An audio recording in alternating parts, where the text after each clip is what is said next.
тими миллии футзали бонувони Тоҷикистон дар даври сеюми чемпионати Ассоатсиясияи футболи Осиёи Марказӣ оид ба футзал ки дар шаҳри Тошканди Ҷумҳурии Узбекистон баргузор гардид, барандаи медали биринҷӣ шуд. Бонувони тоҷик дар бозии охири мусобиқа мунтахаби Қирғизистонро шикаст доданд. Барои медали тилло мунтахабҳои Эрон ва Узбекистон бо ҳам нерӯ месанҷанд. Шарҳи бештари мавзӯъ дар гузориш. тими миллии футзали занонаи Тоҷикистон таҳти роҳбарии мутахассиси эронӣ Мустафо Афшорӣ дар мусобиқаи қаҳрамонии Ассоатсиясияи футболи Осиёи Марказӣ ё худ КАФА ки дар шаҳри Тошканди Ҷумҳурии Узбекистон ҷараён дошт, барандаи медали биринҷӣ гардид.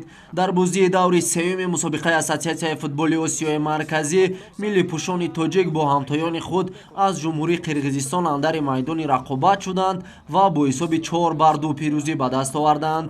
Дар рақобати мазкур аз ҳайати тими миллии футзали Тоҷикистон Карина Мирзоева ба задани 2 гол даст ёфт ва ба номаш дублро сабт кард. Инчунин Ҷонона Қурбонова ва Некубахт Худододова як голи заданд. Дар ду даври гузаштаи қаҳрамонии Ассоатсиясияи футболи Осиёи Марказӣ бонувони тоҷик аз мунтахабҳои Узбекистон ва Эрон мағлуб гардида буданд. Мадина Фозилова, капитани тими миллии футзали Тоҷикистон, дар рақобати мазкур беҳтарин бозингар дониста шуд.